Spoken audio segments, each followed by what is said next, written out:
নমস্কাৰ the great election ডিবেটলৈ স্বাগতম জনাইছো আৰু মই কুমুদ দাস।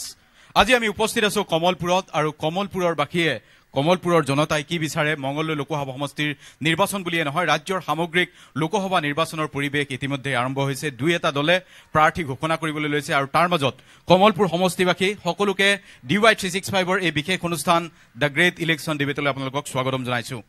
এইবাৰৰ নিৰ্বাচন যথেষ্ট গুৰুত্বপূৰ্ণ আৰু প্ৰতিগৰাকী লোকেই বিচাৰে যে আমাৰ সমষ্টিৰ প্ৰতিনিধিগৰাকী বেষ্ট হওক, আটাইতকৈ ভাল হওক, বেষ্ট লাগে। এবাৰ বাইদেউ হয়নে? বেষ্ট লাগেনে? বেষ্ট লাগে নে বেয়া লাগে? ভাল লাগে, বেষ্ট লাগে। বেষ্ট লাগে, ঠিক আছে। মই এনে আপোনালোক নিৰপেক্ষ মানুহ, আপোনাকে সুধিছো বেষ্ট লাগে নে বেলেগ লাগে নে বেয়া লাগে নে ভাল লাগে? ৰাজনীতিত বেয়া মানুহৰ দৰকাৰ বুলি কয়। নাই, বেয়া মানুহৰ দৰকাৰ যিসকলে দেশক আচলতে নিজৰ স্বাৰ্থত ব্যৱহাৰ কৰিব বিচাৰে, দেশৰ সম্পদ, দেশৰ মানুহৰ সমস্ত অধিকাৰ লুণ্ঠন কৰি যিসকলে মধ্যযুগৰ ৰাজত্ব চলাব বিচাৰে তেওঁলোকক আচলতে বেয়া মানুহ লাগে। আপোনাক বেষ্ট লাগে? মই ভাবো মোক বুলি নহয়, এই জগতখনৰ সকলো মানুহকেই শাসনকৰ্তাজন সদায় উৎকৃষ্ট মনৰ আৰু সক্ষম, যিজনে সঁচাকেই এই আধুনিক সভ্যতা সংস্কৃতি আৰু মানুহৰ অধিকাৰক সন্মান জনায়, তেনেকুৱা শাসকহে আচলতে আজি মানুহে বিচাৰে। ঠিক আছে, বেষ্ট লাগে। আৰু বিভিন্ন দল সংগঠনৰ প্ৰতিনিধি আছে। মই অসম গণ পৰিষদ বিজেপিৰ মিত্ৰতাৰ কথাও চলি আছে, তাৰ মাজত ভূপেন শৰ্মা অসম গণ পৰিষদৰ নেতা। মই আপোনাক সুধিছো অসম গণ পৰিষদ কিদৰে সাজু হৈছে? DY 365ক আমি ধন্যবাদ জ্ঞাপন কৰিছোঁ। আজি কমলপুৰৰ মজিয়াত অসমৰ বা ভাৰতবৰ্ষৰ এটা জৰুৰী নিৰ্বাচনৰ সময়ত আহি ৰাইজৰ মতামত গ্ৰহণৰ কাৰণে তেখেতসকল আগবাঢ়িছে। অসম গণ পৰিষদ দল আপোনালোকে জানে অসম আন্দোলনৰ মাজেৰে গঢ়ি উঠা দল। অসমৰ যিটো পৰিস্থিতি, এই পৰিস্থিতিত আমি সম্পূৰ্ণভাৱে আমি নিজাকৈ নিৰ্বাচনত আমি প্ৰতিদ্বন্দ্বিতা কৰাটো আমি বিচাৰোঁ আৰু এই নিৰ্বাচনত আমি জয় পৰাজয়ৰ প্ৰশ্ন আমাৰ সন্মুখত নাহে, কিন্তু ভাৰতবৰ্ষৰ অখণ্ডতা, অসমৰ মানচিত্ৰৰ পৰা যাতে অসম নিশেষ হৈ নাযায় তাৰ কাৰণে আমি আজি অসমত এটা নিজস্বভাৱে আমি থিয় দিয়াটো আমি বিচাৰোঁ। আৰু এই ক্ষেত্ৰত আমি দেখা পাইছোঁ অসম গণ পৰিষদ দলৰ কেন্দ্ৰীয় নেতৃত্বই নিশ্চয় এইটো চিন্তা কৰিব। আমি নিম্ন স্তৰৰ কৰ্মী হিচাপে অসম গণ পৰিষদ দলক আমি আবেদন জনাইছোঁ। লগতে আমি ধৰ্ম নিৰপেক্ষসকলক শক্তিকে আজি একত্ৰিত হৈ আজি ভাৰতবৰ্ষৰ মজিয়াত যাতে অসমৰ মজিয়াত যাতে আমি যোগ্য প্ৰতিনিধি আমি পঠাব পাৰোঁ। আজি কমলপুৰ সমষ্টি আপোনালোকে জানে যথেষ্ট পৰিমাণে আজি প্ৰতাৰিত। আপোনালোকে নিশ্চয় জানে ইয়াতে আজি ডাঙৰ ডাঙৰ ইণ্ডাষ্ট্ৰী গঢ়ি উঠিছে, যিয়ে আজি চৰকাৰে, কেন্দ্ৰীয় চৰকাৰে সিদ্ধান্ত লৈ আজি ইণ্ডাষ্ট্ৰিয়েল কৰিডৰ ঘোষণাৰ নামত আজি গোটেই কমলপুৰ অঞ্চল আজি প্লাৱিত কৰিছে। কমলপুৰত মানুহ এতিয়া থকাৰ কোনো ব্যৱস্থা নাই। আমি বিচাৰোঁ আজি এই ইণ্ডাষ্ট্ৰীৰ অৱসান হ'ব লাগে। কৰিডৰ যি তেওঁলোকে ইণ্ডাষ্ট্ৰিয়েল কৰিডৰ কৰি 1,500 কিলোমিটাৰ মাটি তেওঁলোকে লৈ যাবলৈ বিচাৰিছে, এইটো আমি তীব্ৰ আমি বিৰোধিতা কৰিছোঁ। আজি চিকিৎসা অন্যান্য শক্তিবিলাকক আমি ঠিক আছে, মই আপোনাক ধন্যবাদ জনাইছোঁ।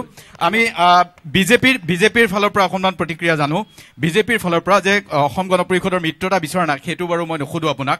যিটো কথা কৈছে যে বিজেপিৰ হাতত এতিয়া ক্ষমতা আছে, বিজেপিক বিচৰা নাই, তেনেকুৱা ধৰণৰ কথা হয়তো কংগ্ৰেছে ক'ব। আপোনালোকে কি যুক্তি দিব যে বিজেপিয়ে আকৌ এবাৰ আহিব লাগে? ধন্যবাদ। DY 365ৰ এই দ্য গ্ৰেট ইলেকশ্যন ডিবেটৰ যোগেদি মই সমূহ কমলপুৰবাসী ৰাইজ তথা বিভিন্ন ৰাজনৈতিক অৰাজনৈতিক দলৰ আজি সমবেত ৰাইজক সকলোকে ধন্যবাদ জ্ঞাপন কৰিছোঁ, তথা অসমবাসী ৰাইজক আজিৰ এই অনুষ্ঠানৰ যোগেদি ধন্যবাদ জ্ঞাপন কৰিছোঁ। আমাৰ কথা হ'ল যে ভাৰতীয় জনতা পাৰ্টীয়ে 2014 চনত শ্ৰদ্ধাৰ নৰেন্দ্ৰ মোদী ডাঙৰীয়াৰ নেতৃত্বত যি নিৰ্বাচন অনুষ্ঠিত হৈছিলে, তেখেতে বাৰে বাৰে প্ৰতিখন সভাতে আৰু আমাৰ ইলেকশ্যন মেনিফেষ্টোটো কোৱা হৈছিল যে আমাৰ সবকা সাথ সবকা বিকাশ মন্ত্ৰেৰে আমি আগুৱাই যাম, ভাৰতক এখন উন্নত দেশলৈ আমি উন্নীত কৰিম। আৰু যোৱা 5 বছৰত আমি দেখিবলৈ পালোঁ যে সকলো দিশতে সমগ্ৰ ঘৰতে ভাৰতবৰ্ষৰ প্ৰতিটো ঘৰৰ চুকে কোণে আমি আঁচনিবোৰ দেখিবলৈ পাইছিলোঁ। আগতে কংগ্ৰেছৰ দিনত 100 ঘৰ মানুহৰ ভিতৰত 10 ঘৰ মানুহে পাইছিলে আঁচনি, আৰু আজি এই ৰাইজক কওক 100 ঘৰ মানুহৰ ভিতৰত 90 ঘৰ মানুহে আঁচনি লাভ কৰিবলৈ পাইছে, অটল গোটেই পাইছে। অটল অমৃত অভিযান এই টকা কোনে পোৱা নাই অটল অমৃত অভিযান কাৰ্ড কোনে পোৱা নাই ঘৰে ঘৰে আপোনাৰ প্ৰধানমন্ত্ৰী আৱাস যোজনাৰ গৃহ পাবলৈ সক্ষম হৈছে বৃদ্ধ পেঞ্চন কুশল কোঁৱৰ বৃদ্ধ পেঞ্চন পাবলৈ সক্ষম হৈছে ইলেক্ট্ৰিফিকেশ্যন হৈছে ঘৰে ঘৰে আজি সমগ্ৰ দিশতে সকলো ধৰণৰ উন্নতিৰ আমি দেখিবলৈ পাইছোঁ আজি ইণ্ডাষ্ট্ৰীৰ কথা কৈছে ইণ্ডাষ্ট্ৰী কেতিয়া অনুষ্ঠিত ইয়াত স্থাপন হৈছিলে কংগ্ৰেছৰ দিনত গোটেই দুৰ্নীতি আৰু ভ্ৰষ্টাচাৰৰ নিমজ্জিত হৈ ৰাস্তাৰ কাষত ৰাষ্ট্ৰীয় ঘাইপথত কংগ্ৰেছে তাত ঠিক আছে কংগ্ৰেছে কৈছে কংগ্ৰেছৰ প্ৰতিক্ৰিয়াটো ল'ম কংগ্ৰেছৰ দিনত এই ইণ্ডাষ্ট্ৰী হৈছে সেইকাৰণে ঠিক আছে আজি বিজেপিক গালি পাৰিলে হ'ব নেকি বিজেপিক গালি পাৰিলে কংগ্ৰেছৰ দিনত ইণ্ডাষ্ট্ৰী হৈছে কংগ্ৰেছৰ কোনে ক'ব হৈছে নে নাই কংগ্ৰেছৰ দিনত হৈছে কিন্তু এতিয়া বিজেপিক গালি পাৰিলে হ'ব নেকি একেটা কংগ্ৰেছৰ প্ৰতিক্ৰিয়াটো লৈ লৈছো হয় কওক হয় কমলপুৰ ব্লক কংগ্ৰেছৰ তৰফৰ পৰা DY365ক ধন্যবাদ জ্ঞাপন কৰিছোঁ আচলতে আজি সুদীৰ্ঘকাল কংগ্ৰেছ দলে ভাৰতবৰ্ষখন শাসন কৰি আহিছে আপোনালোকে প্ৰত্যেকে জানে আজি দুখজনক কথাটো হৈছে এইটো আজি নৰেন্দ্ৰ মোদী ডাঙৰীয়াই যিখিনি প্ৰতিশ্ৰুতি আমাৰ অসমৰ মানুহক ভাৰতবৰ্ষৰ মানুহক দিছিলে আপোনালোকে যদি চাই ইয়াৰ আগতো আপোনালোক আহিছিলে আমি কংগ্ৰেছ দলেও তেওঁলোকক 2 নম্বৰ দিছিলোঁ সেই সময়টোত কিন্তু 5টা বছৰ তেওঁলোকে অতিক্ৰম কৰিলে আৰু এই 5টা বছৰত তেওঁলোকৰ যিখিনি প্ৰতিশ্ৰুতি দিছিলে সেই প্ৰতিশ্ৰুতি এটাও পালন কৰিব পৰা নাই 1 নম্বৰ কথাটো হৈছে কি আপোনালোকে যদি চাই আজি 16 নম্বৰৰ পিছত বাংলাদেশীক অসমৰ পৰা ভাৰতবৰ্ষৰ পৰা খেদিব বিচাৰিছিলে আজি যদি আমি চাওঁ তাৰ ইউটাৰ্ণ ল'লে আজি হিন্দু বঙালীসকলক বাংলাদেশী হিন্দুসকলক আজি অসমত জাপি দিয়াৰ বা ভাৰতবৰ্ষৰ মানুহৰ বুকুত জাপি দিয়াৰ যিটো ব্যৱস্থা নৰেন্দ্ৰ মোদী ডাঙৰীয়াই কৰিলে এই কথাটো আজি আমাৰ অসমৰ জনসাধাৰণে কেতিয়াও মানি ল'ব পৰা নাই আৰু কেতিয়াও মানি নলয় দ্বিতীয় কথাটো হৈছে আজি গৰীব জনসাধাৰণৰ কথা যদি আমি চাওঁ পৰিৱৰ্তনৰ কথা যদি তেওঁলোকে কয় পৰিৱৰ্তন হ'ল আজি কংগ্ৰেছৰ দিনত চিলিণ্ডাৰৰ দাম আপোনালোকে জানে 350 টকা আছিলে আজি তেওঁলোকৰ দিনত প্ৰায় 1000 টকা হ'ল আৰু একাউণ্টত কি আহে আপোনালোকে প্ৰত্যেকে গম পাই দুখজনক কথা তাৰ উপৰিও আজি ছাত্ৰ সন্থাৰ পৰা গৈ মাননীয় সৰ্বানন্দ সোণোৱাল ডাঙৰীয়াই এটা সময়ত এজিপিৰ মন্ত্ৰী আছিলে আৰু আজি সেই ব্যক্তিজন আজি অসমৰ মুখ্যমন্ত্ৰী তেখেতৰ পৰা অসমৰ মানুহে যিটো আশা কৰিছিলে আজি তেওঁ কমপ্লিটলি আজি গেৰুৱাকৰণ কৰি পেলাই ঠিক আছে মই অকণমান বেলেগক সময় দিব লাগিব ঠিক আছে সৰ্বানন্দ সোণোৱালৰ বিৰুদ্ধে অভিযোগ আনিছে বাইদেউ সৰ্বানন্দ সোণোৱালৰ ক্ষেত্ৰত কৈছে তেওঁ গেৰুৱাকৰণ হৈছে দলত আছে গতিকে বিজেপিত আছে হ'বই মই সেই কথাটো নকলো কংগ্ৰেছৰ ফালৰ পৰা অভিযোগ যে একো হোৱা নাই আৰু দুই এজনে কৈছে বিজেপিৰ আমলত একো হোৱা নাই এই কথাটো কি কয় আপোনালোকে কি হৈছে কি হোৱা নাই এইবিলাক কথা সমূহ ৰাইজে জানে তেওঁলোকেও জানে তেওঁৰ নামত বা মাকৰ নামত বা দেউতাকৰ নামত যিটো একাউণ্টছ আছে যিটো আপোনাৰ গেছ চিলিণ্ডাৰৰ কথা আছে যিটো তেওঁ হেৰি কৰিছে উল্লেখ কৰিছে তেওঁ মান্থলি যায় তাত বেংকত যায় আপডেট কৰি আনক কিমান টকা তেওঁ ছাবচিডি সোমাই আছে তেওঁ গম পাব এই ছাবচিডিবিলাক আগতে কংগ্ৰেছৰ মানুহবিলাকে খাই আছিলে আপুনি আপোনালোকে কিয় পাহৰিছে মাঘ বিহুৰ সময়ত যে আপোনালোকে লাইন ধৰিও পোৱা নাছিলে গেছ যে পোৱা নাছিলে এতিয়া আপোনাৰ ঘৰত দুৱাৰ মুখত গাড়ীৰে আহি নমাই দি থৈ যায় আপোনালোকে এইবিলাক কিয় কথা পাহৰিছে এইবিলাক পাহৰিব নালাগে সব কথা পাহৰি যোৱাটো বেয়া কথা অলপ মনত ৰখাৰ চেষ্টা কৰিব এতিয়া আপোনালোকে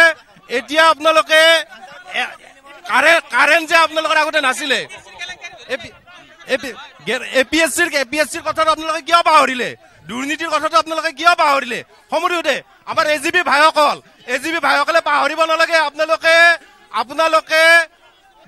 আন্দোলন বাংলাদেশী শব্দটোৰ নামেৰে আপোনালোকে অসমখনক ধ্বংস কৰিলে আপোনালোকে কিয় ধ্বংস কৰিলে অধিকাৰটো আপোনালোকে কোনে দিলে এইখন অসমৰ আমিও নাগৰিক আপোনালোকে এই অধিকাৰটো আমি দিয়া নাই নামত আপোনালোকে অসমখন ধ্বংস কৰাৰ অধিকাৰ আমি ৰাইজে আপোনালোকক দিয়া নাই আপোনালোকে এই কথাটো পাহৰিব নালাগে ঠিক আছে ধন্যবাদ জনাইছো এটা কথা কৈছে এপিএছচি কেলেংকাৰী আপোনালোকে দেখা নাই এপিএছচি দেখা নাই বা অন্যান্য বিষয়সমূহ আপোনালোকে দেখা নাই পইচা আপোনালোকৰ সোমাই আছে বিজেপিৰ দিনত কাম হৈছে বিজেপিয়ে কৈছে মই প্ৰথমতে DY365ক ধন্যবাদ জনাইছোঁ এই সময়ত এইটো যিটো অনুষ্ঠান পাতিছে তাৰ কাৰণে মই সঁচাই শলাগ লৈছোঁ কথা হ'ল অলপ দীঘলীয়া ক'বৰ সময় নাই দেই তথাপিতো মই ছুটিকে কৈছোঁ বিজেপিৰ দিনত কাম হোৱা নাই বুলি প্ৰথম মই ক'ব যোৱা নাই। বিজেপিৰ দিনত চেণ্ট্ৰেলি বহুত ভাল কামেই হৈছে, নোহোৱা বুলি কোৱা নাই।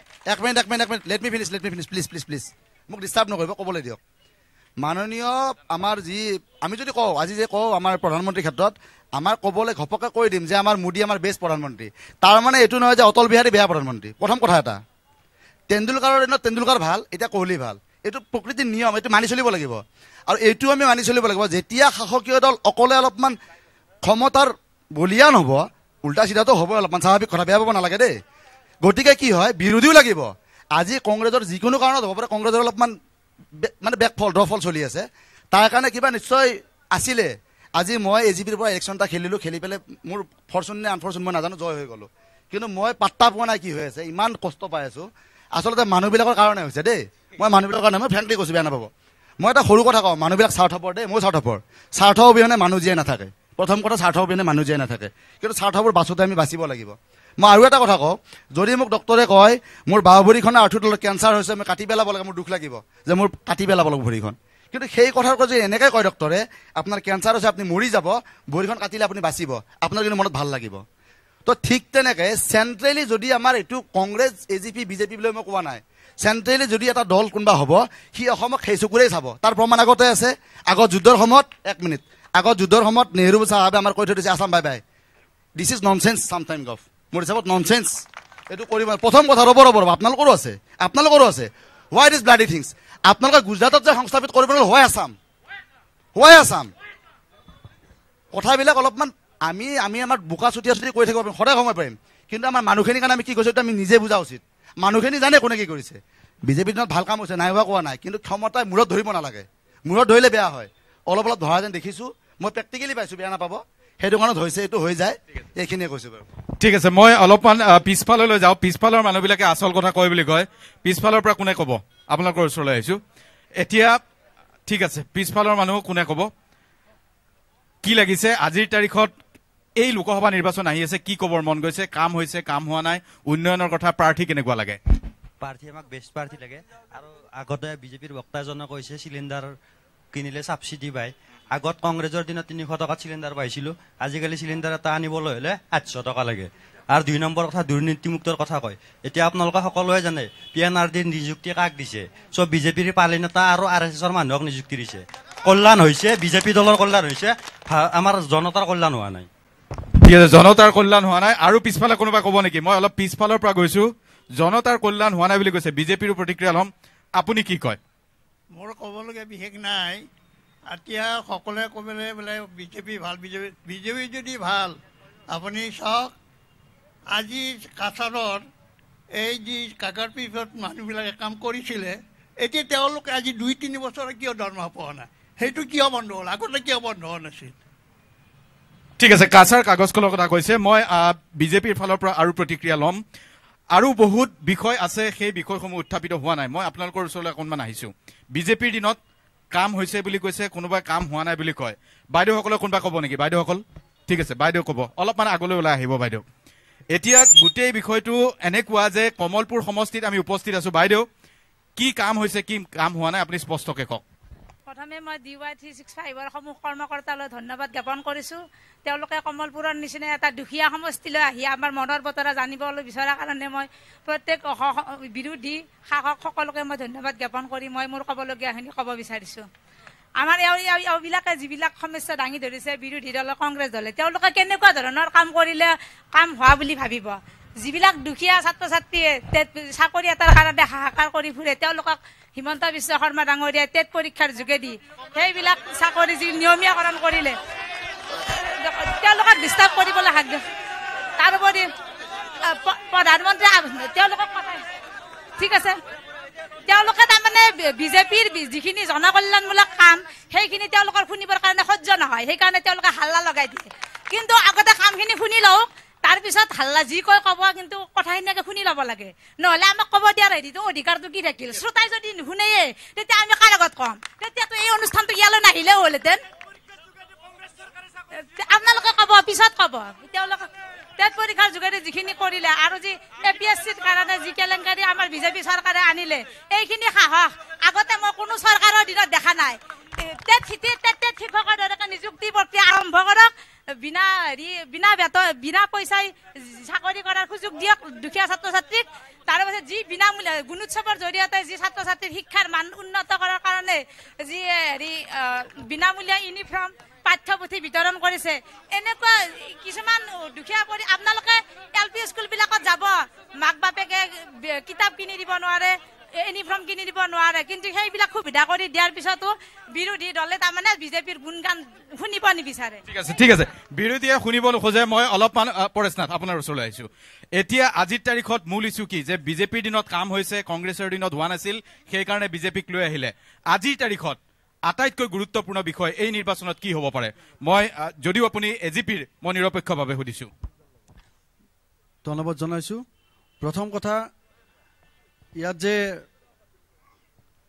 উন্নয়নৰ যি কথাবিলাক কোৱা হৈছে, এই উন্নয়নৰ কথাটো আচলতে উন্নয়ন ক'ত হৈছে সেইটো বিচাৰি চালেহে প্ৰকৃত কথাটো ওলাই পৰে। যেনে মই ডাইৰেক্ট কথাটো আৰম্ভ কৰিছোঁ। আমাৰ মাননীয় MP ৰমেন ডেকাদেৱে যোৱাটো 5 বছৰত, যোৱাটো 10 বছৰত, 5 বছৰ নহয়, তেখেতে দুটা টাৰ্ম 10 বছৰ হ'ল। এই 10 বছৰত কমলপুৰ এলেকাত এনে কি কাম কৰিলে সেই কথাখিনিহে আচলতে সুধিব লাগে। যিহেতু আমি MP ঠিক কৰিম, এতিয়া যিহেতু আমি MPত ভোট দিম, এতিয়া আমাৰ ৰাজ্য চৰকাৰে কি কৰিছে কি কৰা নাই সেইটো বাৰু আৰু 2.5 বছৰ 2 বছৰ আছে, সেইবিলাক বৰ হিচাপ ল'বৰ সময় আছে। কিন্তু আমাৰ যিহেতু মাননীয় ৰমেন ডেকাদেৱে MP আছিলে, সাংসদ আছিলে, তেখেতৰ যোৱা 5 বছৰ এৰি তাৰ আগৰ 5 বছৰ, টোটেল 10 বছৰত এজন সাংসদে যথেষ্ট কৰিব পাৰে। এটা সাংসদ পুঁজিৰ ধনো যথেষ্ট। গতিকে তেখেতে এই 10 বছৰত কি কৰিলে সেই কথাখিনিহে কেৱল আপোনালোকে আমাৰ যদি বিজেপি দলৰ কৰ্মীয়ে কয় সেইখিনিও ক'ব পাৰে, নাইবা প্ৰত্যক্ষদৰ্শীসকলেও ক'ব পাৰে।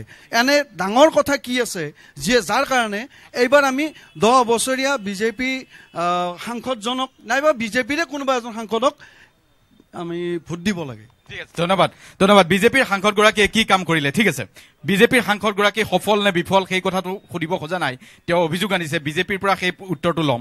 আপুনি কি ক'ব খুজিছে সাংসদগৰাকীক? মই মাত্ৰ এটা কথাই কওঁ যে ৰমেন ডেকাই কি ভাল কৰিছে সেইটো ৰাইজে দেখি আছে, কিন্তু আমাৰ ৰাইজৰ অজ্ঞাতে ৰমেন ডেকাই আমাৰ এই অঞ্চলকে ধৰি সমগ্ৰ অসমীয়া জাতিটোৰে সৰ্বনাশ কৰিছে।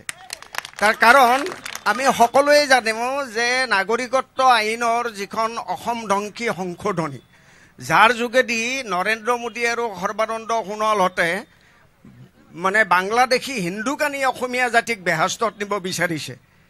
এই যে অসমীয়া জাতিক বাংলাদেশীৰ নেজুৰত ধৰি বৈতৰণি পাৰ কৰোৱাৰ যিটো ব্যৱস্থা আৰু যিটো ব্যৱস্থা প্ৰৱৰ্তন কৰাৰ কাৰণে কেব আনিলে, সেই কেবৰ ক্ষেত্ৰত যিটো জইণ্ট পাৰ্লিয়ামেণ্টাৰী কমিটি গঠন কৰা হৈছিল, সেই জইণ্ট পাৰ্লিয়ামেণ্টাৰী কমিটিৰ অন্যতম সদস্য আছিল ৰমেন ডেকা। আৰু ৰমেন ডেকাই জইণ্ট পাৰ্লিয়ামেণ্টাৰী কমিটিৰ ক্ৰুচিয়েল মিটিংবিলাক এটেণ্ড কৰা নাই, আৰু যিকেইটা মিটিং তেওঁ এটেণ্ড কৰিছে সেই মিটিঙত অসমীয়া জাতিক উদ্ধাৰৰ কাৰণে হিন্দু বাংলাদেশীক আনিব লাগে বুলিহে তেওঁ মতামত দিছে। গতিকে মই ভাবোঁ যে কি উন্নয়ন কৰিছে কি অনুন্নয়ন কৰিছে এইটো বাদ দিয়ক, জাতিটোৰ সৰ্বনাশ কৰিবলৈ যিজন মানুহে প্ৰত্যক্ষভাৱে অসমীয়া জাতিৰ বিৰুদ্ধে ষড়যন্ত্ৰত লিপ্ত হৈছে, তেওঁলোকৰ প্ৰধানমন্ত্ৰীয়ে 2014 চনৰ নিৰ্বাচনত অসমৰ ৰাইজক কৈছিলে যে 2014 চনৰ 16 মে'ৰ পিছত অসমৰ পৰা বাংলাদেশীয়ে তালি টোপলা বান্ধি পলাব লাগিব। কিন্তু আমি মজাৰ কথা দেখি পালোঁ যে নৰেন্দ্ৰ মোদী ক্ষমতাত অধিষ্ঠিত হোৱাৰ পিছত নৰেন্দ্ৰ মোদী, হিমন্ত বিশ্ব শৰ্মা আৰু এই জাতীয় নায়ক সৰ্বানন্দ সোণোৱাল, যিগৰাকী ইতিমধ্যে জাতীয় খলনায়কলৈ নামিছে, তেওঁলোকক লগত লৈ শেষ পৰ্যন্ত কি কৰিলে, বাংলাদেশী খেদিম বুলি কৈ 1,70,00,000 বাংলাদেশী হিন্দু অসমলৈ অনাৰ কাৰণে এটা ৰাস্তা বনাই দিয়াত লাগিল, আৰু সেইটো হ'ল কেব। গতিকে মই ভাবোঁ যে আজি কি পালোঁ কি নাপালোঁ সেইটো বিতৰ্ক বাদ দিয়ক। আজি আমাৰ কি গেছ পাইছোঁ নে নাপাইছোঁ বাদ দিয়ক। আপুনি জানেনে আজি এই সমগ্ৰ উত্তৰ কামৰূপত প্ৰায় নেশ্যনেল হাইৱেৰ আটাইতকৈ সাৰুৱা আটাইতকৈ উৎকৃষ্ট মাটিখিনি ইতিমধ্যেই বহিৰাগত বনিয়াৰ হাতলৈ গুচি গ'ল।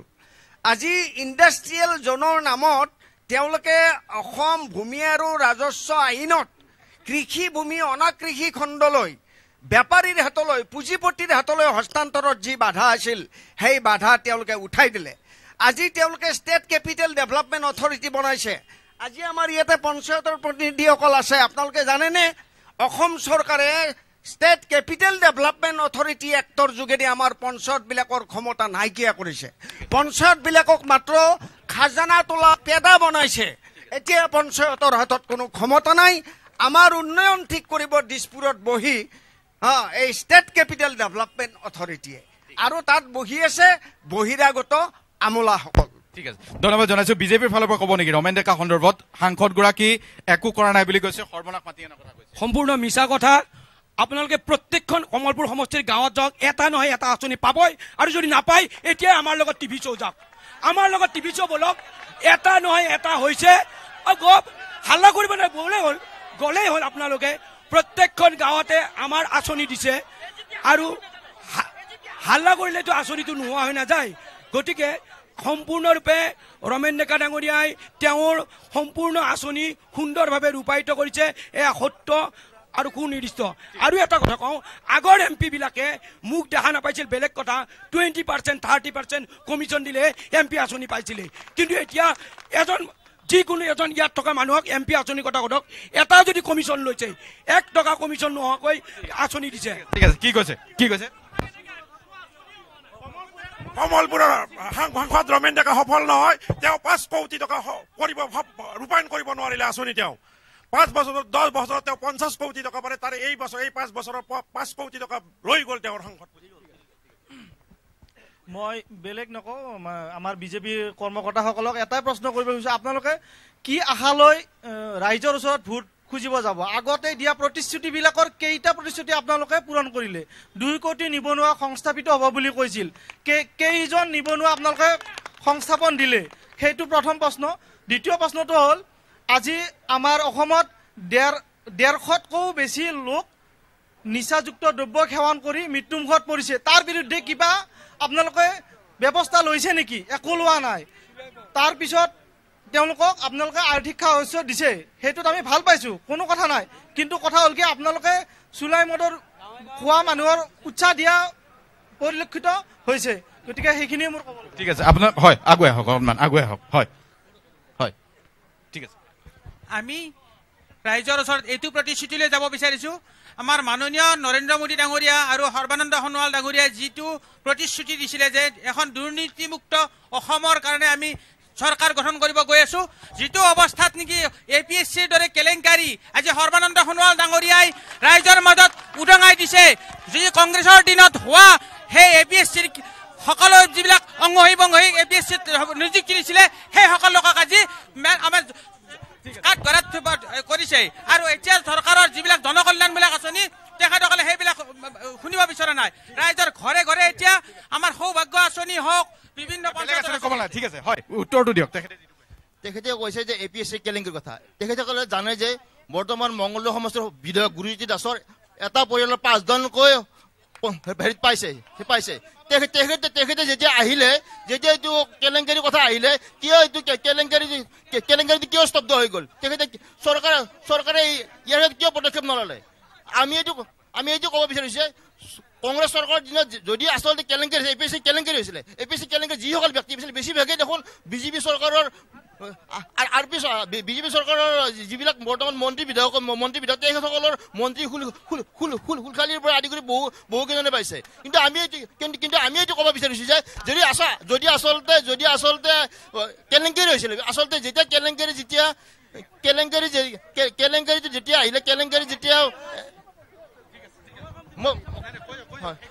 মই কেলেংকাৰী যেতিয়া তদন্ত বিচাৰিলে, সেই তদন্তত আহিলে গুৰুজ্যোতি দাসৰ 5জনকৈ পৰিয়াল আৰু RP শৰ্মাৰ নিজৰ জীয়েক, তেখেতসকল কিয় জেলত যাব লগা হ'ল আজি? আৰু এটা ক'ব গৈছোঁ, তেখেতসকলে কথাৰ ফুলজাৰিৰে মাৰিলে নহ'ব, তেখেতক কাম কৰি দেখক। তেখেতসকলে প্ৰথমতে কৈছিলে, নৰেন্দ্ৰ মোদী ডাঙৰীয়াই প্ৰথম অৱস্থাত কৈছিলে যে তেখেতসকলে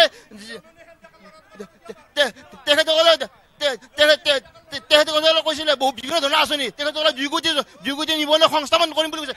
কেই কোটি জনক তেখেতে সংস্থাপন দিলে, আৰু তেখেতে সংস্থাপনত কি কৰিলে? তেখেতে সংস্থাপনত ফুলাৰি দিলে আমাক। ঠিক আছে, হ'ব, ধন্যবাদ জনাইছোঁ।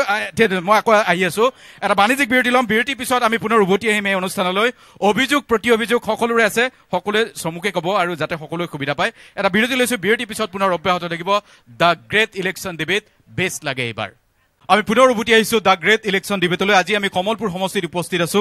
মংগলদৈ লোকসভা সমষ্টিৰ অন্তৰ্গত কমলপুৰবাসী ৰাইজ, বিভিন্ন দল সংগঠনৰ প্ৰতিনিধি আছে। অসম গণ পৰিষদে কৈছে যে বিজেপিৰ সৈতে মিত্ৰতাৰ প্ৰয়োজন নাই। বাইদেউ, আপোনাক সুধিছো, মিত্ৰতা লাগে নে নালাগে? মিত্ৰতা লাগে নে নালাগে আমি সাধাৰণ কৰ্মী নাজানো। আমাৰ ৰাষ্ট্ৰীয় নেতৃত্বই যি সিদ্ধান্ত লয় আমি তাকে মানি ল'ম। বাকী মোৰ ক'বলগীয়া আছে যে আমি এটা বাদ বিতংগ কৰি লাভ নাই। মই ক'লে কংগ্ৰেছে সেইবিলাক বেলেগ কথা। আপোনালোকে পঞ্চায়ত নিৰ্বাচনলৈ যাওক। আমি কিন্তু একো কাকো মানে প্ৰতিশ্ৰুতি দিয়া নাই। আমি গাঁৱত ধুনীয়াকৈ ঘূৰিছোঁ আৰু আমি ৰাষ্ট্ৰীয় যি আমাৰ মানে আঁচনিসমূহ আছে, আঁচনিসমূহ লৈ গৈছোঁ। মানুহে বহু উপকৃত হৈছে। অটল অমৃত, আয়ুষ্মান ভাৰত, এইবিলাক অনুষ্ঠানৰ মানে আঁচনিৰ যোগেদি যিখিনি লাভ হৈছে সেইখিনি আৰু আমি ক'বলৈ নালাগে, ৰাইজে এইখিনি জ্ঞাত। ঠিক আছে, খুব সুন্দৰ। আৰু মই এইফালে আহিছোঁ। হয়, কি ক'বৰ মন আছে? আজিৰ তাৰিখত নিৰ্বাচন ইতিমধ্যে প্ৰায় প্ৰস্তুতি সম্পূৰ্ণ হৈ গৈছে। নিৰ্বাচন সন্মুখত কি ক'বলগীয়া আছে? নমস্কাৰ।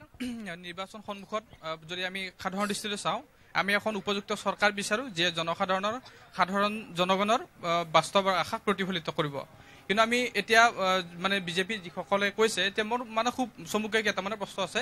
মই যোৱা দিনত নিৰ্বাচন ঘোষণা হোৱাৰ দিনটোলৈ অপেক্ষা কৰি আছোঁ, কিজানি মোৰ তাত 15 লাখ টকা আহে। কিন্তু সেই 15 লাখৰ 15 টকা মোৰ তাত নাহিল। মই দুটাকৈ একাউণ্ট খুলিলোঁ। মই বোলে এটা দলেও যদি পাওঁ বাৰু, সেই এটা দ্বিতীয় কথা। দ্বিতীয় কথা, স্মাৰ্ট চিটি এখন ভাৰতবৰ্ষত নিৰ্মাণ কৰাৰ কথা আছিল। গুৱাহাটীখনো স্মাৰ্ট চিটিৰ অন্তৰ্গত আছিল, কিন্তু তাৰ মই একমাত্ৰ মানে বিন্দু মাত্ৰ তাৰ দেখা নাপালোঁ। তৃতীয়টো কথা, আমাৰ সাংসদগৰাকী মানে এজন ব্যক্তিয়ে কৈছে যে গাঁৱে গাঁৱে বোলে আহিছে। মইতো কিছু পৰিমাণে ঘূৰি থাকোঁ, কিন্তু আমাৰ গাঁৱত বা আমাৰ অঞ্চলত মাননীয় সাংসদগৰাকী মানে এদিনো দেখা নাপালোঁ। তেখেতক এক মিনিট মই কৈ লওঁ। আৰু দ্বিতীয়টো কথা, মোদী ডাঙৰীয়া যিটো বিৰোধিতা মই কৰোঁ, মানে তেখেতৰ কামৰ বিৰোধিতা, একমাত্ৰ এটা কথা, নষ্টাৰডামছে ভৱিষ্যতবাণীত কৈছে যে ভাৰতীয় উপমহাদ্বীপত যে এজন হিটলাৰৰ জন্ম হ'ব।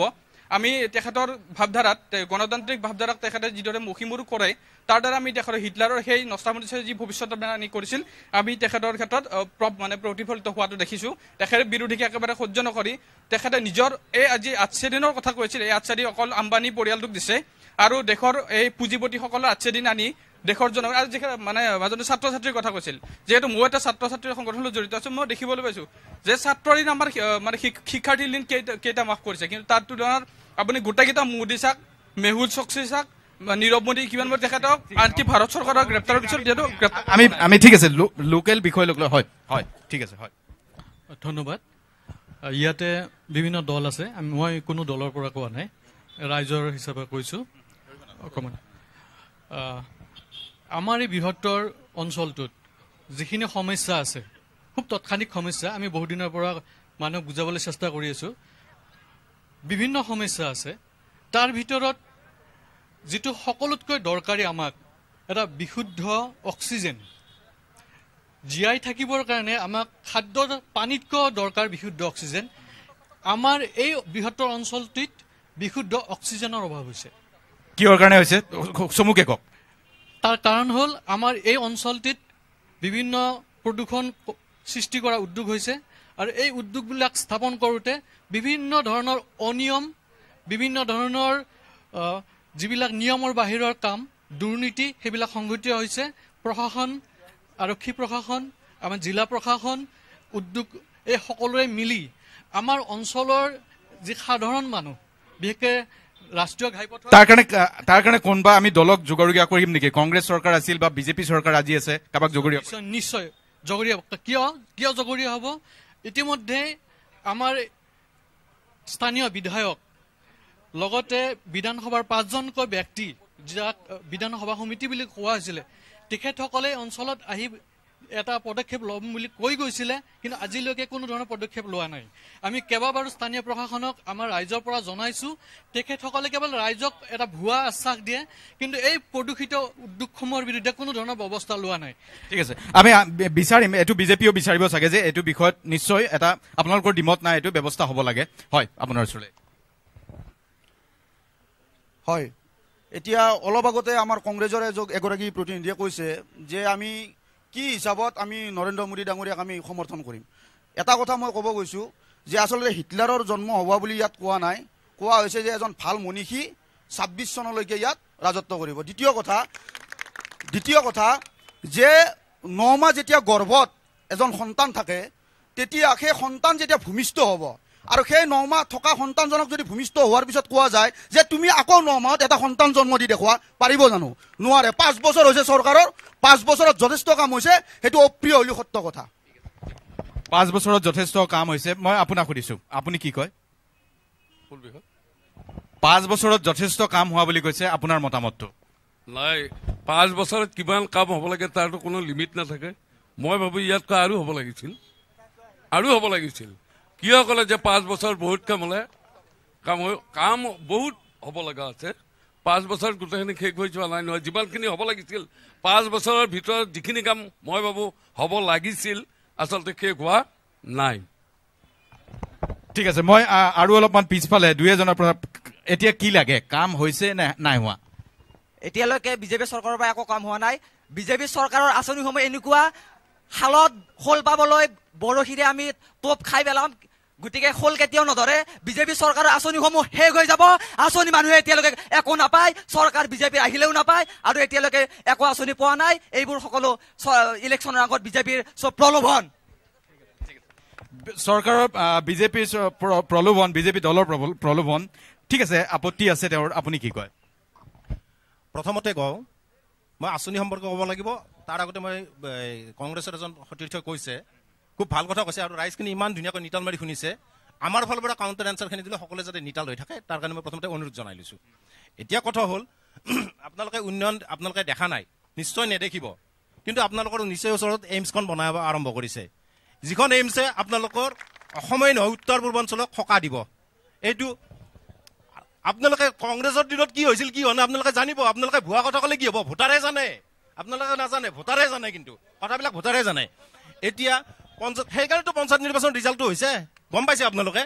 এতিয়া কথাটো হ'ল, মোক ক'ব দিয়ক, প্লিজ ক'ব দিয়ক, মোক ক'ব দিয়ক ন। এতিয়া কথাটো হ'ল, আপোনালোকৰ ঘৰত উজালা আঁচনিৰ জৰিয়তে আপোনালোকে গেছ পাইছে নে? ঘৰৰ মহিলাবিলাকক সুধিব, গম পাব।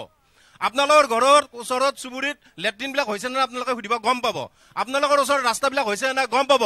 পকী দলং, আমাৰ মনোৰঞ্জন শৰ্মাই অহা পকী দলংখন যে বনাইছে, আপুনি যে আগতে মহিদুল ইছলাম বৰা মন্দিৰত যে ভলুকা বাঁহ দি থৈছিলে, এতিয়া যে পকী দলংখন হৈছে, আছুৰ আন্দোলনৰ সময়ত, AGPৰ আন্দোলনৰ সময়ত যে পুৰা স্কুলকেইখন বিজেপিৰ এই দিনত সুন্দৰকৈ হৈ উঠিছে। এই যে ৰাস্তাবিলাক পকী হৈছে, আমি যে আন্দোলন নকৰাকৈ উত্তৰ গুৱাহাটী সংযোগী 4 লেন দলং এখন পাইছোঁ, এই যে আমি ৰাস্তা ঘাটবিলাক পাইছোঁ, PMGY অটল বিহাৰী আঁচনিৰ জৰিয়তে আমি ৰাস্তাবিলাক পাইছোঁ, এইবিলাক কি আপোনালোকৰ উন্নয়নৰ কাম নহয় নেকি? এতিয়া কৈ আছে ৰমেন ডেকা দেৱে একো কৰা নাই।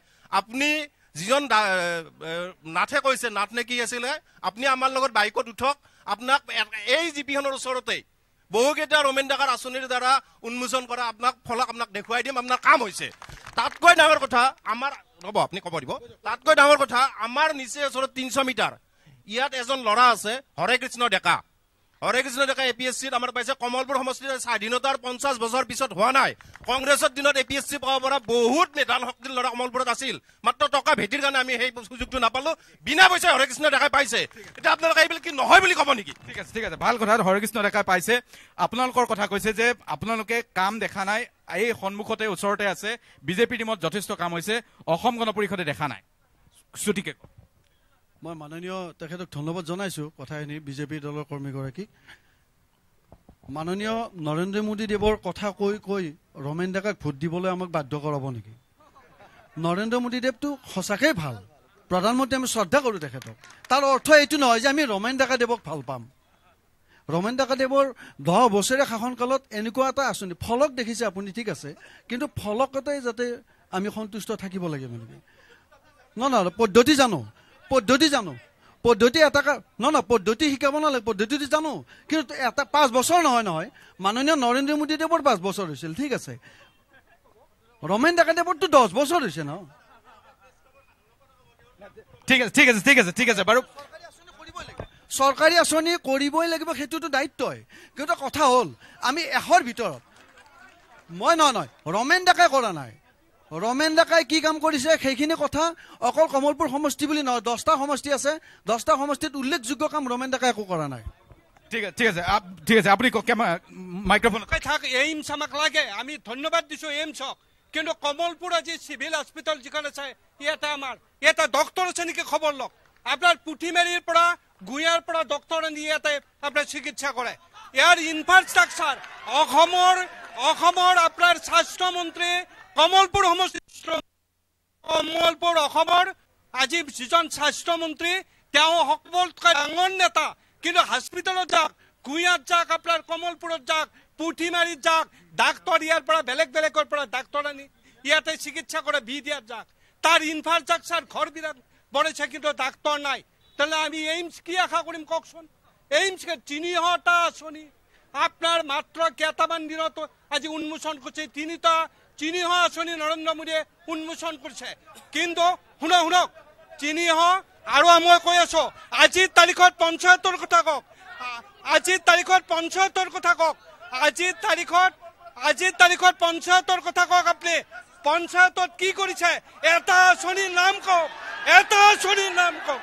পঞ্চায়তৰ এটা আঁচনিৰ নাম বহি লওক সকলো বহি লওক ঠিক আছে নাই মই মাননীয় আমাৰ বন্ধুগৰাকীক কৈছো অসমত বোধহয় তেখেতেও প্ৰমাণ পায় যে আন্দোলন নোহোৱাকে বোধহয় অসমত একো পোৱা এতিয়ালৈকে নাই একো হোৱা নাই ঠিক আছে শুনক মানে এটা কথা গোটেই জগতখনে জানে যে বৰ্তমানৰ চৰকাৰখনে ফলক আৰু আধাৰশিলা পাতাত বিশ্ব অভিলেখ স্থাপন কৰিছে কিন্তু এই ফলক আৰু আধাৰশিলাৰে নহয় শুনক মই আপোনালোকে কাইণ্ডলি শুনিব আপোনালোকে বুজি পাব সকলো শিক্ষিত মানুহ ইংৰাজীত এটা প্ৰবচন আছে সেইটো হ'ল you can make some people fool for all time you can make all people full for some time but you cannot make all people full for all time অর্থাৎ ঠিক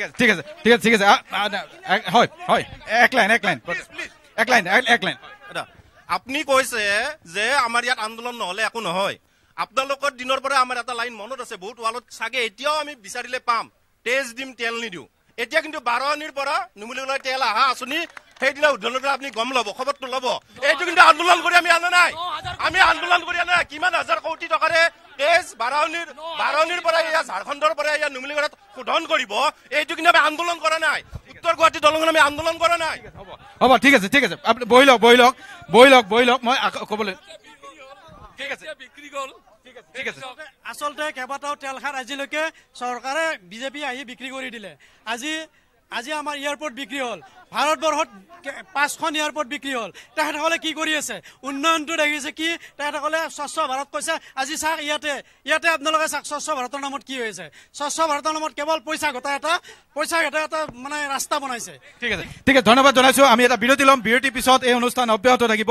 সকলোৰে ক'বলগীয়া আছে অভিযোগ প্ৰতি অভিযোগ নিশ্চয় থাকিব কিন্তু তাৰ মাজত এইবাৰ সকলোকে ভাল লাগে বেষ্ট লাগে এইবাৰ দ্য গ্ৰেট ইলেকশ্যন ডিবেট অব্যাহত থাকিব এতিয়া লৈছো সৰু এটা বাণিজ্যিক বিৰতি আমি পুনৰ উভতি আহিছো দ্য গ্ৰেট ইলেকশ্যন ডিবেট আজি কমলপুৰৰ বুকত এই অনুষ্ঠান অনুষ্ঠিত হৈছে সকলোৱে কৈছে মই বিভিন্নজনৰ বিভিন্ন অভিযোগ প্ৰতি অভিযোগ আছে আৰু ইয়াৰ মাজত ইয়াত থকা বহুতখিনি লোক পিছফালে আছে তেওঁলোকৰ একো মন্তব্য উঠা নাই এইবাৰ কেনেকুৱা বেষ্ট লাগে নে এইবাৰ কোনে ক'ব বেষ্ট লাগে বেষ্ট মানে বিজেপিটো যিবিলাক নীতি তেওঁলোকে ধ্বংস কৰিব অসমখন যিবিলাক নীতি লৈছে তেওঁলোকে ধ্বংস কৰিব অসমখন ঠিক আছে বিজেপিৰ প্ৰতি অভিযোগ আছে হয় কওক মই মোৰ মতেৰে প্ৰত্যেকজন ৰাজনৈতিক দলৰ এজিপি বিজেপি কংগ্ৰেছ কোনোজনকে ভাল নাপাওঁ সেইকাৰণে ভাল নাপাওঁ কাৰণ ৰাজনীতিত আহিব লাগিলে সততাৰে আহে আৰু সততাৰে কাম কৰিব লাগে তেতিয়া সকলো আঁচনিবিলাক ভাল হয় শুদ্ধ হয় মোৰ মতেৰে যিবিলাক আঁচনি হয় শুদ্ধভাৱে মানে পৰিগণিত হ'লে ৰাইজৰ উপকাৰ হয় গতিকে আৰু ইয়াতে থকা ৰাইজবিলাকো সচেতন হ'ব লাগে আচলতে ইয়াত থকা ৰাইজবিলাকে নিজে নৈতিকভাৱে যদি সচেতন হয় তেতিয়া সকলো চৰকাৰে মানে শুদ্ধ হয় বাধ্য হৈ যাব ঠিক আছে হয় কি ক'ব খুজিছে আপুনি মই এইটো বিচাৰো অসমৰ বৃহত্তৰ স্বাৰ্থত এজিপি বিজেপি লগ হ'লে অসমখন আৰু উন্নতিত যাব বুলি মই ভাবো মোৰ ফিলিংছ এইটো ঠিক আছে এজিপি বিজেপি লগ হোৱাটো বিচাৰিছে মই হয় কি ক'ব খুজিছে মই বিজেপিৰ প্ৰতিনিধি এজন ৰাজনে কৈছে যে নিৰপেক্ষ মই নিবনুৱা হিচাপে কৈছোঁ তেখেতসকলে কৈছে যে দুৰ্নীতি নিৰ্মূল হৈছে মোক এই কথাটো এইমাত্ৰ জনাই দিব লাগে যে PNRDটোৰ এটা পাৰ্টি ৰিলেভেণ্ট ডেভেলপমেণ্ট পাৰ্টি হৈ গ'ল PNRDত যিসকলে পাইছে আৰু জনসংযোগৰ ক্ষেত্ৰত বিজেপিৰ নেতৃবৰ্গলৈ আপুনি প্ৰশ্ন কৰিব লাগে এই ক্ষেত্ৰত কি কয় তেখেতসকলে ঠিক আছে PNRD চাকৰি কেলেংকাৰী হোৱা বুলি কৈছে হয় আৰু কোনে ক'ব আপোনালোকৰ নোকোৱা মানুহ কোনোবা ক'ব নেকি হয় ঠিক আছে কি ক'ব PNRDৰ ক্ষেত্ৰত শ্ৰদ্ধাৰ আমাৰ মুখ্যমন্ত্ৰী সৰ্বানন্দ সোণোৱাল ডাঙৰীয়া যদি কৰবাত 1 ইঞ্চিও দুৰ্নীতি হোৱা বুলি গম পায় তাৰে উদাহৰণ আগতে আপোনালোকে পাইছে আৰু ইয়াৰ বিহিত ব্যৱস্থা ল'ব কিন্তু ধৈৰ্য ধৰিব লাগিব সেই সময়লৈকে জিষ্ণু বৰুৱা ডাঙৰীয়াৰ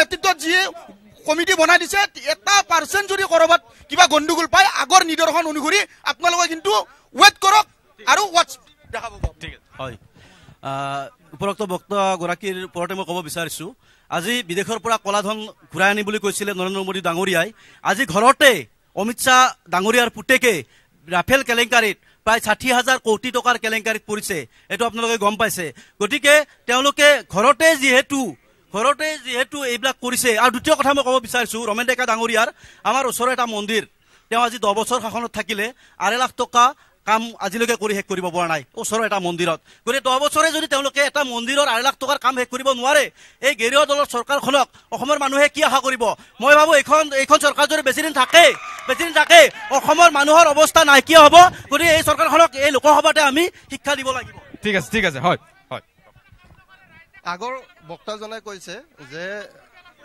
ঘোটালা হৈছে কিন্তু সকলোৱে জানে যে বিগত কংগ্ৰেছৰ 10 বছৰ শাসনকালত ভাৰতে দুৰ্নীতিৰ চূড়ান্ত শিখৰত উপনীত হৈছিলে লগতে 2-4টা প্ৰশ্ন আছে মোৰ বিজেপি 2001ৰ পৰা 2014 চনলৈ এখনো যুদ্ধ বিমান কিয় কংগ্ৰেছ চৰকাৰে ক্ৰয় কৰা নাছিল যাৰ ফলত F-16 যুদ্ধ বিমানক MiG-21 বিমানেৰে পিছা কৰিব লগা হ'ল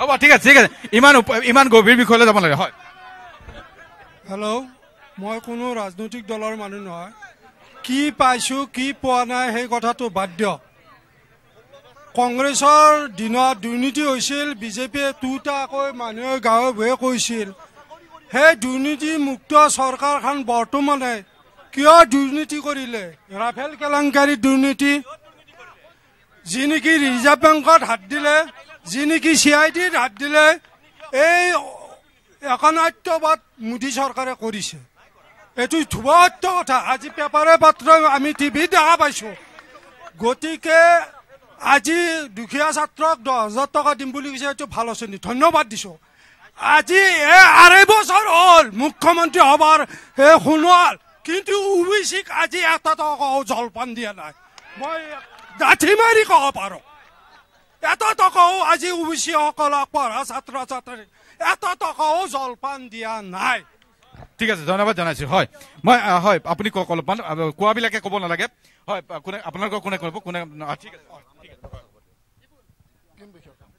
আচ্ছা এখেতে যে এইমছৰ কথাটো ক'লে বিজেপিৰ নেতাজনে এইমছটো আপোনাৰ চাইনচাৰী বনাই আছে মাটিটোহে পতা হৈছে দেই বেলেগ কাম হোৱা নাই মই চাইনচাৰীতে থাকোঁ এনি টাইম আপোনাৰ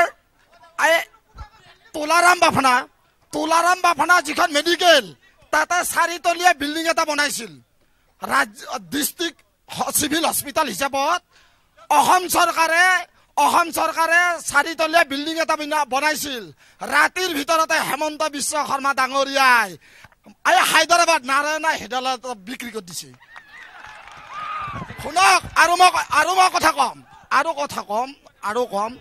এতিয়া অসম গণ পৰিষদ ঠিক আছে ঠিক আছে মই আৰু অলপমান ল'ব লাগিব হয় নাই এনেকুৱা কথা ক'ব নালাগে যিটো কথা প্ৰমাণ কৰিব নোৱাৰি হা ঠিক আছে মই আপোনাক সুধিছোঁ এই কথাটো তেখেতসকলে কৈছে যে আপোনালোকৰ দিনত একো কাম হোৱা নাই অভিযোগ প্ৰতি অভিযোগ থাকিব বিজেপিৰ বিৰুদ্ধেও থাকিব ক'ব থাকিব কিন্তু এইখিনি মুহূৰ্তত আজি লোকসভা নিৰ্বাচনত ভোট দিব পৰাকৈ আপোনালোকৰ প্ৰাৰ্থীজন উপযুক্ত প্ৰাৰ্থী বুলি ইয়াত থকা লোকসকলক ক'ব পাৰি নে নোৱাৰি মোৰ মতে আজিৰ এই টকছে আচলতে আগন্তুক নিৰ্বাচনৰ কোনো ভূমিকা নিৰ্ণয় কৰিব নোৱাৰে বুলি মই ভাবোঁ কাৰণ ইয়াত বৰ্তমানে আমাৰ বোকাচতীয়া ৰাজনীতি এটা হৈ আছে কাৰণ নিজেই নিজৰ ভালটো সদায় ক'বয়ে আৰু শত্ৰুপক্ষই ভালটো দেখিলেও শত্ৰুপক্ষৰ ভালটো নিশ্চয় নকয় মোৰ মতে আমাৰ মাননীয় প্ৰয়াত অটল বিহাৰী বাজপেয়ীদেৱৰ নেতৃত্বত যি সময়ত এই ভাৰতবৰ্ষৰ আঁচনিবিলাক তৈয়াৰ হৈ উঠিছিল সেই নীতি আদৰ্শৰে বৰ্তমানে যোৱা 2014 বৰ্ষৰ পৰা মাননীয় বৰ্তমানৰ প্ৰধানমন্ত্ৰী নৰেন্দ্ৰ মোদী ডাঙৰীয়াই দেশত যি উন্নয়নৰ দিশ দেখুৱালে নিশ্চয় ই আমি সকলোৱে মনত ৰাখিবলগীয়া এটা কথা সেয়েহে আগন্তুক সময়ত বিজেপি অবিহনে ভাৰতবৰ্ষৰ তথা অসমৰ আমাৰ গণতন্ত্ৰৰ ঠিক আছে ভোটটো খুজি নিদিব খালি মই হয় আপোনালোকে ইতিমধ্যে তেওঁলোকে কৈছে যে বিজেপিৰ গণতন্ত্ৰ নাই আপুনি কি কয় বিজেপিৰ গণতন্ত্ৰ নাই বুলি কোনো কথা নাই ভাৰতবৰ্ষৰ 150 কোটি মানুহ আছে সেইখিনি মানুহে নিৰূপণ কৰিব অহাবেলি লোকসভাত কাৰ চৰকাৰ হ'ব ৰাহুল গান্ধীৰ হ'ব নে নৰেন্দ্ৰ মোদীৰ হ'ব সেইটো ভাৰতীয় ৰাইজে তাৰ নিৰ্ধাৰণ কৰিব কিন্তু মই এটা কথা ক'ব বিচাৰোঁ মোৰ এটাই আমাৰ দেশখনৰ মানুহলৈকে এটাই মই মেছেজ পঠাব যিটো সংগঠনে আমাৰ যিখন কেব আনিব বিচাৰিছে অসমীয়া জাতি সংস্কৃতি যিয়ে ধ্বংস কৰিব বিচাৰিছে এনেকুৱা ধৰণৰ কাম যাতে কোনো এখন চৰকাৰে নকৰে মই নৰেন্দ্ৰ মোদী ডাঙৰীয়াকো অনুৰোধ জনাব বিচাৰিছোঁ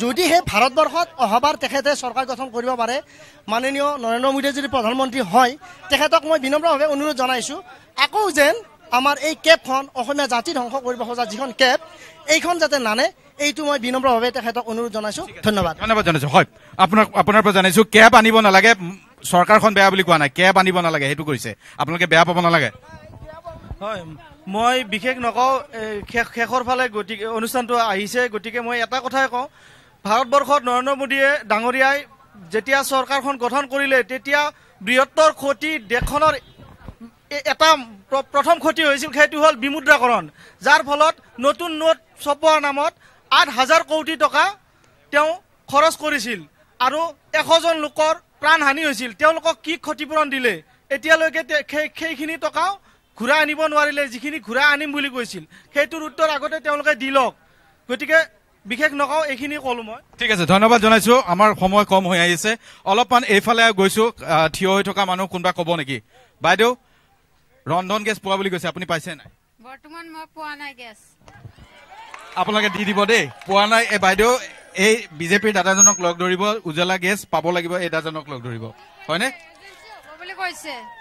এজেঞ্চিয়ে হ'ব বুলি কৈছে আৰু কোনোবাই ক'ব নেকি এইফালে সাধাৰণ মানুহৰ কথা লৈছোঁ অলপমান আচ্ছা মোৰ কোনো ৰাজনীতি নাই মই এটা কথা ক'ব বিচাৰিছোঁ ৰমেন ডেকা ইতিমধ্যে 10 বছৰ শাসন কৰিলে 10 বছৰ শাসন কৰি কমলপুৰত কি কৰিলে কমলপুৰৰ ৰাইজে ইতিমধ্যে হিচাপ নিকাচ লৈছে এটা উদাহৰণ আমাৰ এই মানে কিটো কমলপুৰৰ দুৰ্গা পূজা মণ্ডপত তেওঁ 2.5 লাখ টকা দিছিলে তেওঁৰ নেতা পালি নেতাই সেই 2.5 লাখ টকাটো খাই থৈ দিলে ৰমেন ডেকাক মই আজি প্ৰশ্ন কৰিব খুজিছোঁ আপোনালোকৰ জৰিয়তে সেই 2.5 লাখ টকা আমি কেতিয়া পাম আচলতে আৰু মই বিজেপিৰ নেতৃত্বক এই কথাটো কৈছোঁ অহা নিৰ্বাচনত কোনো কাৰণত যাতে ৰমেন ডেকাক মংগলদৈ সমষ্টিৰ পৰা টিকট নিদিয়ে দিলে ৰাইজে ভোট দিব নিদিব বেলেগ কথা মই কিন্তু ৰমেন ডেকাক ভোট নিদিওঁ ঠিক আছে ৰমেন ডেকাৰ বিৰুদ্ধে খুব আছে আৰু কোনোবা ক'ব নেকি ঠিক আছে অলপমান এইফালে আহক পোহৰত আহক নাই এতিয়া ৰমেন ডেকাক নালাগে বুলি কৈছে সেইটো বাৰু বেলেগ কথা আপুনি এতিয়া প্ৰাৰ্থীজন কেনেকুৱা হোৱাটো বিচাৰে প্ৰাৰ্থীজন ভাল হ'ব লাগে আৰু তাৰপৰি দলটো হেৰি হ'লে ভাল আৰু মোৰ হিচাপত বিজেপি দলে 5 বছৰ শাসন কৰিলে 2014 পৰা 2019 যিখিনি কাম কৰিছে সেইখিনি বহুত উৎকৃষ্ট মানৰ কাম কৰিছে ইয়াৰ আগত কংগ্ৰেছে শাসন কৰিছিল কংগ্ৰেছ শাসনত যোনবিলাক ভ্ৰষ্টাচাৰ হৈছিল দুৰ্নীতি হৈছিল আমাৰ অসমৰ পৰাই প্ৰধানমন্ত্ৰী হৈছিল মনমোহন সিং ডাঙৰীয়া তেখেতে প্ৰধানমন্ত্ৰী হৈ কি কৰিছে অসমত একো কৰিব পৰা নাই গতিকে আমাৰ বিজেপি চৰকাৰে 5 বছৰ হ'ল বহুখিনি উন্নতিৰ কাম কৰিছে আৰু যদি বিজেপি চৰকাৰৰ যদি 5 বছৰ আহে নহয় তেতিয়াহ'লে বহুত ঠিক আছে বিজেপি বিচাৰিছে বিজেপি প্ৰাৰ্থী বিচাৰিছে ঠিক আছে ভালে কৈ আছে আপোনালোকৰ ঠিক আছে হয় এক লাইন মই ব্যক্তিগতভাৱে সকলোকে এটা আহ্বান জনাওঁ যে আমাক এটা অতি সুদৃঢ় ভূমি নীতি লাগে কৃষি ভূমি নীতি বিশেষকৈ যি চৰকাৰে নহওক ৰাজ্যৰ ফালৰ পৰা আমি এটা আহ্বান জনাইছোঁ যাতে কৃষিৰ অধিকাৰ বা ভূমিৰ অধিকাৰটো আমাৰ ৰাইজৰ হাতত থাকে তেনেকুৱা এখন আইন আনিব লাগে যাতে আমাৰ এই অঞ্চলৰ বিশেষকৈ অসমৰ বা আমাৰ ৰাষ্ট্ৰীয় ঘাইপথৰ কাষৰ যিখিনি মানুহে আছে তেওঁলোকে যাতে ভূমিটো নিজৰ অধিকাৰত ৰাখিব পাৰে। ঠিক আছে, এইটো কথাত কাৰো আপত্তি নাই চাগে, এজিপি বিজেপি কাৰো আপত্তি নাই, গতিকে সকলোৱে এবাৰ হাত চাপৰি বজাই দিয়ক, সুস্পষ্ট ভূমি নীতি লাগে এজিপি বিজেপি সকলোৱে। ঠিক আছে, ধন্যবাদ জনাইছো। আমি অনুষ্ঠান সামৰিব লাগিব আৰু আজি এই the great election debate best লাগে এইবাৰ বুলি আমি এই যি অনুষ্ঠানৰ আয়োজন কৰিছো, কমলপুৰবাসীৰ এয়া মতামত। কেৱল কমলপুৰৰ বিভিন্ন ৰাজনৈতিক দল নহয়, বিভিন্ন সাধাৰণ মানুহ বা নিৰপেক্ষ মানুহেও ইয়াত বক্তব্য দাঙি ধৰিছে। আমি বিক্ষিপ্তভাৱে এই বক্তব্য আপোনালোকৰ সন্মুখত তুলি ধৰিছো। পৰৱৰ্তী সময়তো আমি অব্যাহত ৰাখিম দ্য গ্ৰেট ইলেকশ্যন ডিবেট। আজিলৈ বিদায় লৈছো, নমস্কাৰ।